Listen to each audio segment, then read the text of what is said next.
Hi, I'm Dani Louise Smith, and I have built many successful businesses even when life is unpredictable. And I'm here today to actually talk about this story and how I made that possible and how I made that happen. So, how I built multiple businesses, why life was falling apart, and what actually happened. So, I just want to give a bit of context. So, my family is all neurodivergent. My husband has disabilities that physically affect him. So, hypermobility joint disorder, also HEDS, and a bone deficiency. That means his bone wasn't formed right in his knee joints. And like it's rare, like only 3 people, I think, in the world, or was it in the UK? I can't quite remember, have this, but either way, there's only 3 people and he's one of them. And I have recently started struggling with like my own health challenges. And so what this meant is like regular GP appointments and prescription pickups, regular hospital appointments, A&E visits, more than the average family would probably have, and it means that life can be very unpredictable.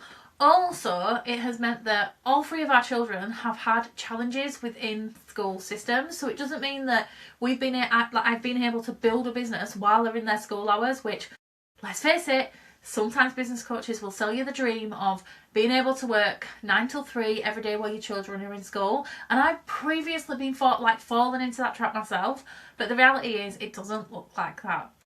So I've faced massive unpredictability. Life has been unpredictable, and I know there is more people out there that have faced these exact same challenges. And so I want to help those of you that maybe also care for someone in your family that has a really extreme disability that takes up a lot of time or can be very unpredictable. I want to help you if you have neurodivergent children, and school issues can be a challenge for you as well. And I want to help those of you maybe who are neurodivergent yourself. And I want to break those barriers to business growth, because all of these things, these life challenges that happen, can be a huge barrier to growing your business. And when I realised that actually we get to accept that and we get to own that succeeding in a world where this happens, that is a strength. That is a massive strength. And so I want to actually talk about the businesses that I've built, what that looked like, and where they've gone as well, because I feel like I don't highlight this enough. In fact, I know I don't. And so I want to talk to you about that first, and I want to talk to you about what did work, what didn't work, the turning points and everything in between, so that you can start taking action and see where this is relevant and going to help you grow as well. So first of all, my very first business started when I was 21 years old. I was bored out of my mind being a first time mum. So I had my firstborn when I was 20, and I previous to that worked 2 jobs. And so all of a sudden I've been at home with this little baby that doesn't really do much in our new home, where we didn't have a lot, to be fair. We had 1 kid back then, and we were like still new to like living together, and yeah, we just didn't have a lot compared to now, which is just insane to think. It was very minimal, and sometimes I miss that minimalism. But that's a whole other story. I decided to start sewing again. Always been creative. Still am very creative and still do so. I've just sewn like taken up one of my grandma's skirts this week actually. Yeah, I've always been creative, and so I started sewing, which eventually led to me making keepsakes. And I did that for 6 years with little dribs and drabs of income, and going back to working in employment and then leaving and then going back again. And then there came a point where I decided that actually I wanted to actually run a business. Like, I didn't want to play around with it anymore. I wanted to run a business. And so I ended up going and doing the business enterprise course with the Prince's Trust. Absolutely loved it. Like, I didn't realise how many people actually just walk away. Like, they love the idea of a business, but they walk away from the work that you actually have to put in. I think about 50% of people did not return after day 1, which was just insane. But I stuck it out and I absolutely loved it. I actually fell in love with the business side, like the organisation of it, the research, the learning, and I think I got addicted, to be honest. However, that addiction served me well because it worked. So I started applying all of that into my keepsake business. You've got to remember, at this point, everything was pretty normal. Like, we had this child who slept really well at night.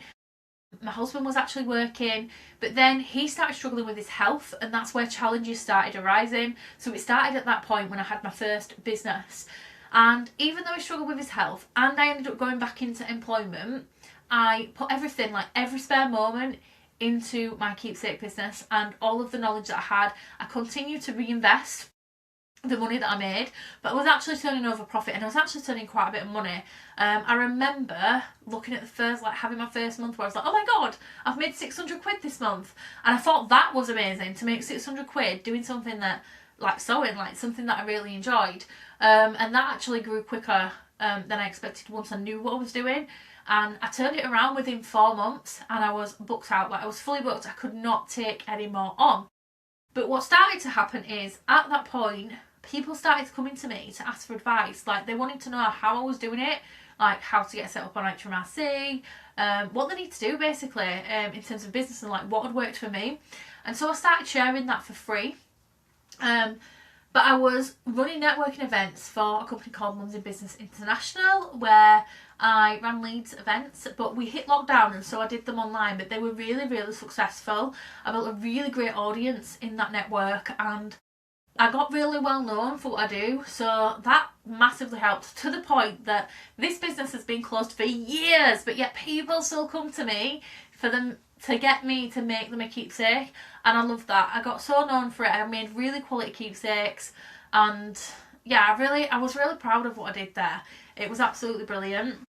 However, I was running the keepsakes business, I was running these networking events for this other company, and I was still employed, and people asking me for help on business as well. I was like, what do I do? And I was crazy enough to say yeah, and I actually closed my keepsakes down at Christmas, so in the month of December, and I sat and did a business plan for this new business that I was going to create, and then I launched it on, I still remember, like January the 15th, 2021, so 5 years ago, and I got 5 clients on day one. So I did this challenge, and I went live in the little Facebook group, and I sent out my email campaigns, and I remember my first client that signed up. My email campaign went out, I clicked send, and I'm not joking, like 3 seconds later, I had my first client that signed up. It was just an incredible feeling, because I had seen the challenges people face, and I thought it was going to take a lot longer. But I had 5 by the end of the day, just saying. Which is it's not a lot, but it's not easy either to do that. And what started off as a business idea in just creating like a 30 quid a month membership has massively evolved since then, and actually I'm really proud of what I've done. And so fast forward in that business, I actually had a lot of ups and downs, changes in niches and focuses, but I managed to break the mould and get beyond where people do. So I ended up signing like a 2k a month contract doing operations. I ended up selling out programs quite a few times. I ended up having consistent 3k months, and then I scaled, I'm going to say grew because it's not scaling. I grew that to 5k, and that was amazing. And then I broke it all, like you do. But yeah, like the journey had to absolutely happen. But let's go back to the businesses. So what happened then? So I was incredibly busy. I had all these things going on. I was making lots of money in everything that I did, to be honest. But I wouldn't recommend doing that many things. I really wouldn't. Like, my biggest advice is to focus on your one thing, which is actually a really significant point of what I've just done on my journey now. So I'm going to do the story as fast as I possibly can. So the first thing I walked away from was my employed job. I let that go first to focus on my businesses full time, because I really fell in love with the coaching side. I then walked away from the networking events because it didn't pay all that well, and I was putting a lot of time into it. I was really good at it, and I did see other benefits, like I got well known, I got access to other things, but I just felt like I was holding too much, and I really wanted to go into my own. And then fast forward like another year, maybe 2, I can't quite remember, I felt the pressure as my keepsake business grew, because basically what had happened is I'd hit this income ceiling, and at the time I was making £1,000 a month just from the keepsakes business, and then I was making quite a few thousand from my coaching business, and I was just feeling like I was pulled in different directions, and the pressure for the keepsakes got quite intense, because when I sold something, I didn't just sell one product. I actually sold it in batches of like 6 and 10. Like, I think my minimum orders were like 4 items. And remember, I had to physically make these products. They were memorial keepsakes, so they were quite precious as well. Very intricate, personal designs that people wanted, and they took a lot of time.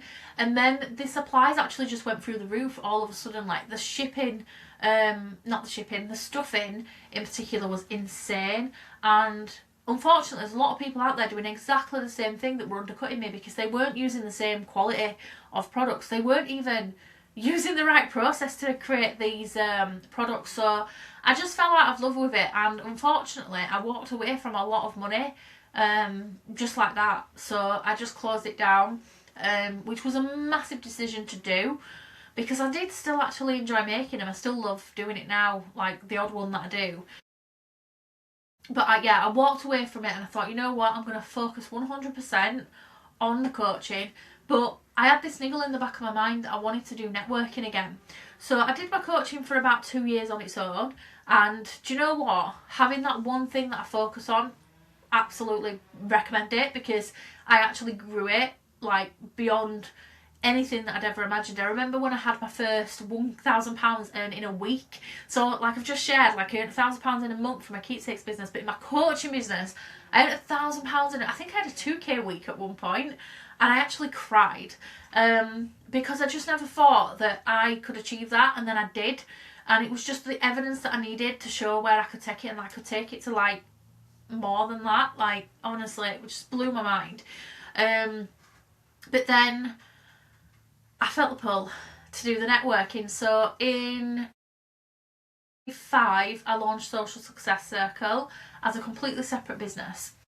Now, at the time, it was the right decision to make. That's how I wanted to do things. But then, as I got into the niche of it, I realised that there was a lot of things that needed to come together in terms of me and my values with business. And also, I was managing 2 of everything. I've got ADHD. That was really challenging. So I love that I was following my passions and ideas and doing what I wanted to do, but it actually got really difficult. So my most recent decision has been to merge the 2 businesses, and it was the best decision, because the opportunities that have been at my feet just this week alone is just insane, and I can't even share them yet because like we're just at the beginning of the plans, but hopefully I'll get to come back on this one day and share. So that's kind of the short version of the story. So I ran the keepsakes business and I closed it down because I just fell out of love with it. I was still making a lot of money, but it really had pressure on me. And actually, I've not included there that I could have scaled it. I don't know exactly how I could have scaled it. I could have created my own patterns and sold them. So those digital files I was selling. I could have taught people how to make them properly, because a lot of people weren't. I could have taught people how to set up the keepsake business, like what they need to do. But my heart just wasn't in that. I loved the doing. I didn't want to teach all of that. I hate pattern making as well, and none of that stuff was the stuff that I enjoyed when it comes to that side of it. So I decided to walk away. And I walked away from a lot of money. I walked away from being one of the top leaders in the networking company as well, running these networking events. And I absolutely loved it, but I walked away. And then Social Success Circle was actually really successful from the off, but I wanted to make life easier and simplify, so I merged the businesses. So I'm going to start with what didn't work. The first thing that didn't work is traditional advice, because the traditional advice was for me to sell one-to-one, sell all your one-to-ones, then you create a group program and you can create a membership. But that just didn't work for me. Like, creating a membership takes a lot of energy, and I tried it a lot of times and it just doesn't work for me. And also trying to keep up as well, trying to keep up with the trends and trying to keep up with other business coaches, I think. And actually what I've come to realise is learning from lots of different people, lots of different coaches, and I see people do this all the time, and I kind of just gotta go, no, what are you doing? Because what actually happens is it takes you away from your strengths, which actually is what I'm going to talk about in a second, but it takes you away from that, and it just dilutes your values, your message, and before you know it, you kind of become a clone of someone else. And I see this happening all the time, especially on the online space. Like, I can see people merging into essentially the same person with the same message. each time someone adapts that message, it just gets diluted and it just doesn't land. And that's definitely what we've ended up with. We've ended up with loads of businesses everywhere that are doing very similar things and nothing's real specific and niche and positioned right. And so it just didn't work for me. And looking back, one of my biggest lessons is I absolutely advocate investing in a business coach. Of course I'm going to say that, because I'm a business consultant now. I don't call myself a coach, and that's another shift that's happened, because I'm not just a business coach. I don't just coach. I get in there, I get looking at your business with you, and that's what I want to do when I'm in there. I want to be part of your team, helping you make decisions and helping you do your strategy. Like, I want to be in it because I love that. And so it's changed for me, but I feel like all the business coaches I've invested in, all the trainings, yes, I've learned a lot and I love it because, like, addicted to learning business stuff. But if I'd have invested all of that money into the experts in each industry, so I'm going to say marketing, mindset, which I have, mindset and energy I have, but marketing, mindset and energy, strategy and sales, I would have got further a lot faster. 100% believe that. And that is something I've done recently. I'm actually now working with a marketing expert, and it's making such a difference, such a massive difference. I also have help. I got some funding and I used it to outsource work, and I created like a mini team, and that's massively helped as well. But yeah, let's get into what did work. So what did work is when all these chaotic things were going on, so like husband had, I think while we've been together, he must have had about 10, 11 surgeries. He's had about 13 in total. So yeah, about 11 surgeries while we've been together, and we've been together for, it will be 14 years this year. It's 14 years this year we've been together, and in 14 years he's had about 13 surgeries. So some years he had 2 surgeries a year because there's a massive block in lockdown when nothing happened. On and off physio, constant GP appointments all the time, stuff full of medication, blood tests, investigations, all kinds of things. Like, if it can happen, he had it, right?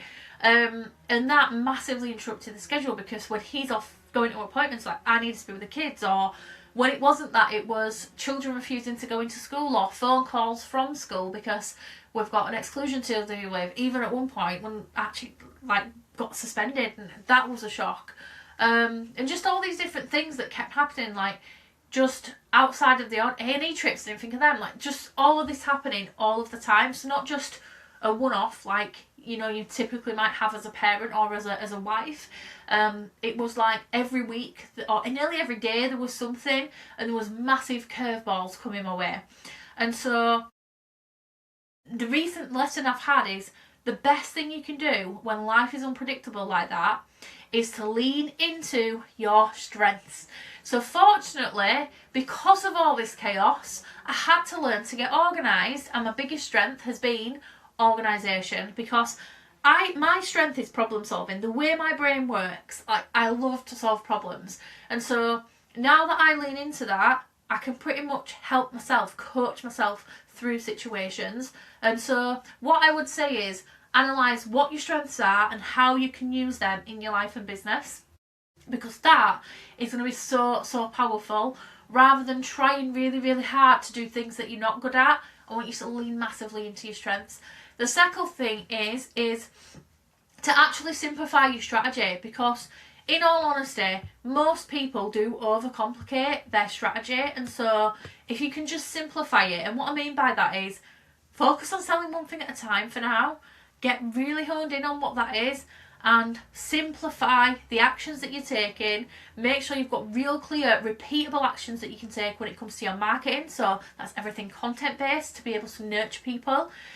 Take really, really clear actions to be able to work on your personal development. So not doing too many things at a time.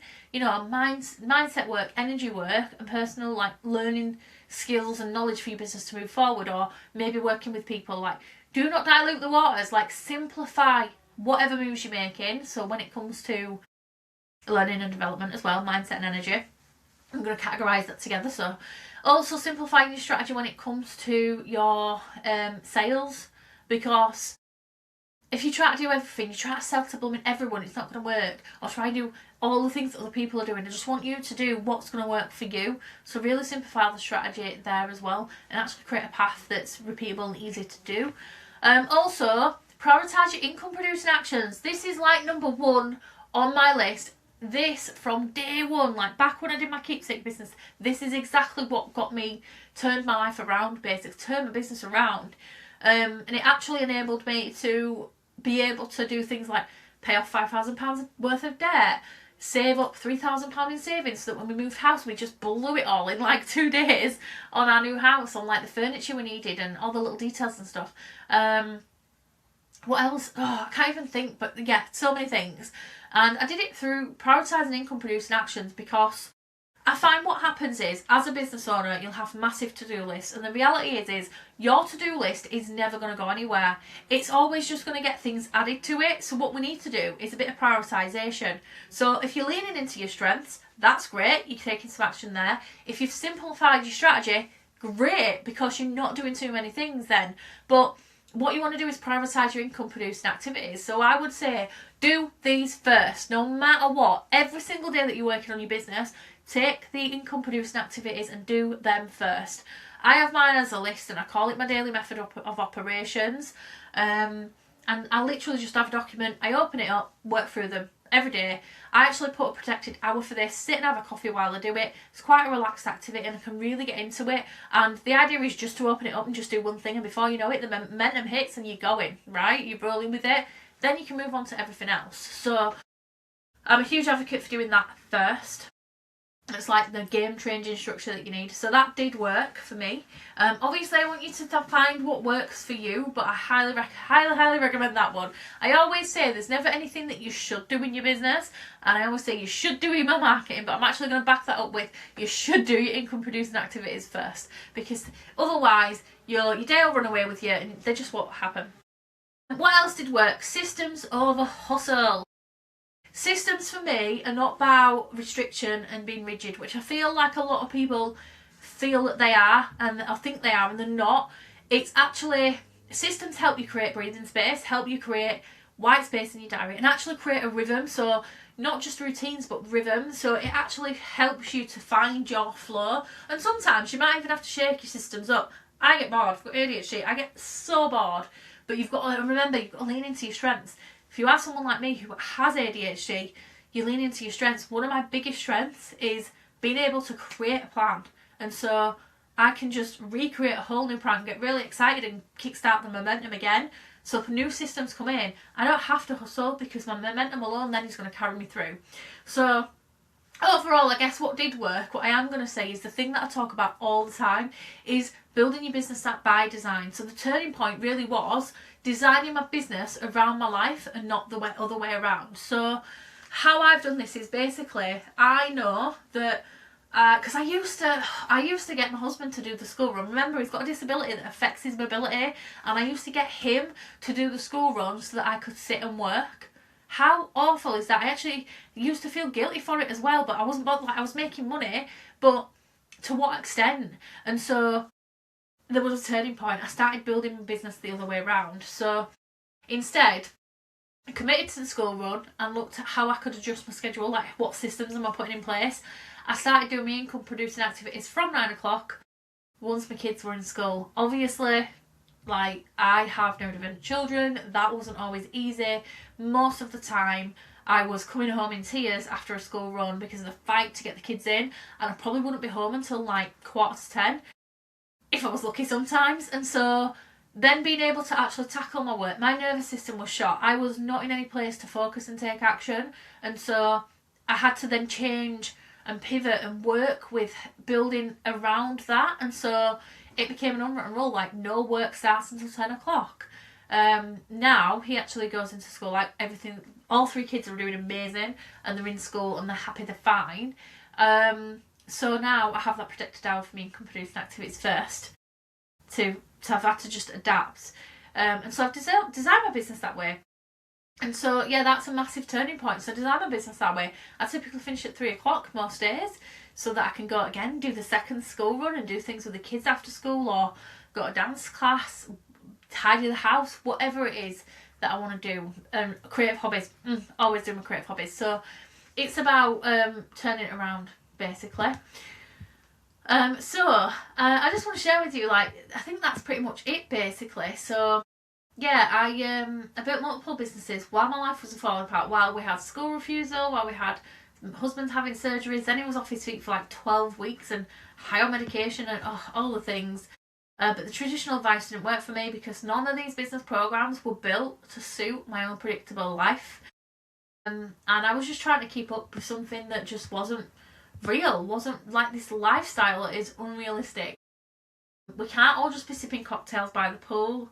We actually have to take action, but sometimes when you've got challenging circumstances to deal with, the actions have to look a little bit different, and you have to work with your energy, lean into your strengths, simplify your strategy, prioritise your income producing actions, and focus on systems over hustle. So I'm choosing to focus on the Boss Academy now, and the reason is because I have so much knowledge, so much experience. I've worked with so many people that have been in the same boat as me, and I want to be able to turn an unpredictable lifestyle into a successful business for you that is able to be sustainable, bring in the income on a regular basis, because I believe that it's not that you can't succeed, it's that you've been given strategies that don't work for your life. And so this is the first place that has been designed that I can find that is for those people that are massively unrepresented, the people that do have an unpredictable lifestyle and that feel like no one understands and can see how the curveball affects their life. Well, I hear you. I didn't build my businesses from a perfect situation, not even the business that I'm building now, because I still have these challenges. Life is better because I've done the work to make that happen, but I didn't build this from a perfect situation, and I haven't built this because nothing else. I have built this because nothing else worked for my reality. I realised that you need the marketing, you need the strategy, you need the sales, but you also need that mindset and energetic support as well. And you probably even need specific personalised support, which is exactly why I've brought in a neurodivergent coach too. So that's exactly why I built the Boss Academy. It's designed to help you do you too. So it's helping you lean into everything that I've just talked about. Everything that I'm an advocate for and teach. It's about building a space where there is community, where everybody is going through similar situations, and it's going to relate. You're going to be able to build connections. You're going to be able to collaborate, but you get real life support in real time, because that is so important. But you also have a training library that you have access to in a way that is accessible for you, whether you want to watch it on a video, whether you want to watch the audio, whether you want to read a transcript or just summarise and read the to-do list, and you've got checklists and templates and workbooks, whatever you need, it's designed in there for you, because you don't have to build this from a perfect situation either. You get to be in a place where your business thrives, even when it feels like your life is falling apart. So as a reminder, I'm Dani Louise Smith, and I help businesses like yours to get organised, let's face it, but escape the chaos in your business, even when life is chaotic, and make a sustainable recurring revenue regardless of the external circumstances that you're facing. Do reach out, do subscribe for more content. I'm sharing loads of insights, loads of things all of the time to help your business, specifically when you're facing these challenges. I'll see you soon for more content that'll help you grow.